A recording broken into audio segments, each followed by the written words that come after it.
Let's hop on Nostromo into deep space and talk about 1979's Alien.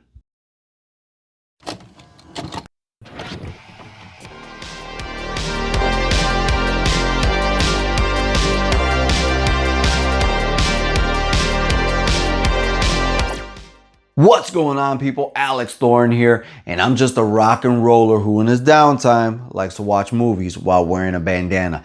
And this time, you guys joined me on my first ever live watch along for Alien this past week on this very channel.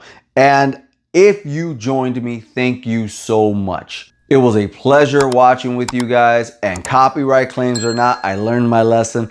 And when we watch Aliens 2, or Aliens, the second Alien movie, I know to keep the volume down. Beyond that, this is Ridley Scott's masterpiece that would set up space as something not just to be cool like Star Wars, but something to be afraid of. In deep space, the crew of the commercial starship Nostromo is awakened from their crypto sleep capsules halfway through their journey home to investigate a distress call from an alien vessel. The terror begins when the crew encounters a nest of eggs inside the alien ship. An organism from inside an egg leaps out and attaches itself to one of the crew, causing him to fall into a coma. That is the premise to this iconic 1979 film.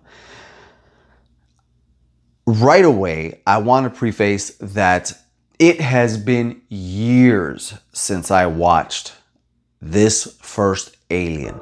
And I think that you have to really put yourself in the mindset of 1979. The one thing that I could not stop saying or thinking about in the live stream was, man, is this a slow burn movie?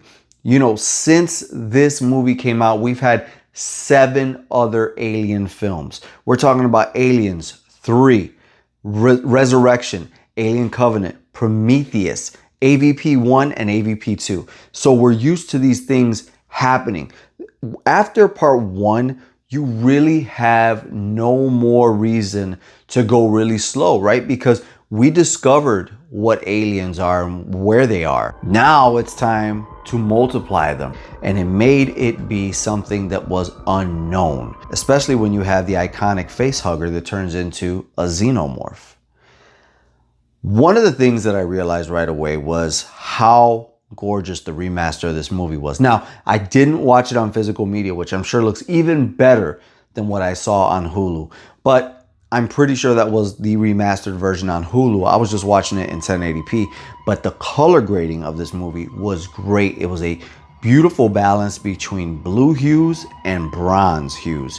And the one thing I remember from the second part, which we'll be reviewing soon, is how blue the movie is all the time. This one really does have this bronze kind of look to it in certain areas that reminded me a lot of one of my favorite games on PS5, Callisto Protocol. Ripley, played by Sigourney Weaver, is instantly a badass. And I say that in the sense that she's not your typical girly girl. There's another person on this spacecraft that she also played the kid's mother in Flight of the Navigator. But she is very emotional versus Ripley, who is just straight head on. Beyond that, I did laugh quite a bit because the effects for the alien itself are very crude. Now, again, you have to place yourself in 1979. Mind you, for this channel, I've been watching movies that were 84, 87, 94, 95, 2003. I'm instantly thinking about the years of the most recent movies I've been watching for this channel, and none of them are this old. 1979. The last time I watched a movie that felt this old, and it was this old, was The Omen. And you can really tell because there's one actor in this movie who feels very 1970s-esque, a very stoic voice. And I think it's the same guy who plays the robot, which is really perfect, right? If there's a disconnect with some of the acting of 1979 versus what you are willing to accept in the last 30 or 40 years of filmmaking, I know for me, he was very like, oh wow, you can tell this movie's old just because of this guy. And then it came to the effects. The I can't even think about it without smiling and laughing. And Spaceballs did the perfect parody of it, which is when the alien, the xenomorph, for the first time pops out of the person's stomach. Now, mind you, again, 1979, incredible, amazing, right? But when it pops out of the stomach and then runs across the table, it literally looks like one of those toys that you hold the wire and pull it towards you. Hello, my baby. Hello, my honey. Hello, my ragtime gal. That's what that's what it looked like. I laughed so much when it happened, and then I felt bad because I was like, wait, this is Alien. I'm not supposed to be laughing at Alien, but shit, if it's funny, it's funny. And that was funny. There's another part that I laughed at where the alien was fully a xenomorph now, and it like does this towards the camera, but when it does it, like you see the rubber arms move. And really, because I have watched Aliens, the sequel, in the last few years, it's amazing how far special effects and practical effects went from 1979 to 1986. By the end of the movie, Ripley is the only person from the crew alive.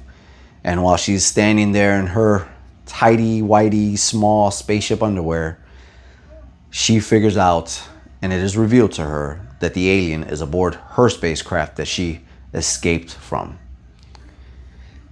She puts on a suit, presses the button, opens the hatch, shoots the alien in the midsection, out through the atmosphere, goes flying, that alien. Shocking for 1979, epic and iconic for what it is and for what it's set up in the future. I think it's time we find out if Alien from 1979 holds up.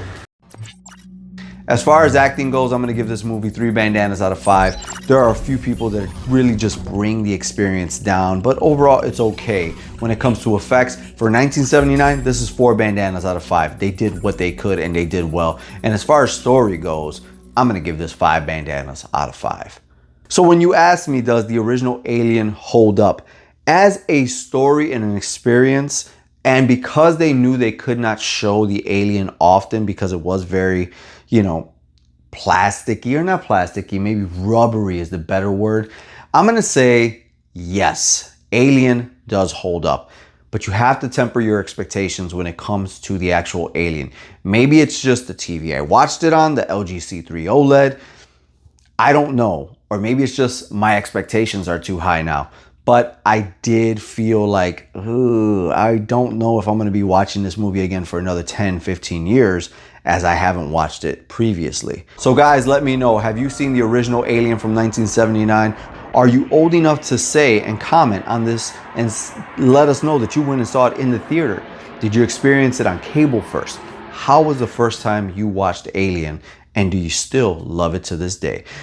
We can talk about all this and more through my channel's membership. That's right, Thorn Theater has a membership tier, 2 of them actually, Plus and Ultimate. And when you join the Ultimate tier, not only do you get access to videos early, you get to request your own video reviews, you get access to exclusive live watch-alongs and exclusive live chat, but you also get your very own Thorn Theater membership card mailed out to you, laminated and all, just like the good old days. And if you don't want to go there, you can also do the Plus membership, where you can help shape the future of this channel through polls, behind the scenes photos, and exclusive shorts. And if you don't feel like committing to a membership, you can always leave me a super chat, super thanks, or buy me a coffee. That's right, I love coffee and it gets me through every day. It gets me through these long editing sessions, and it is a way for you to directly support the creator like me. If you're as cool as Viking Samurai, then you can donate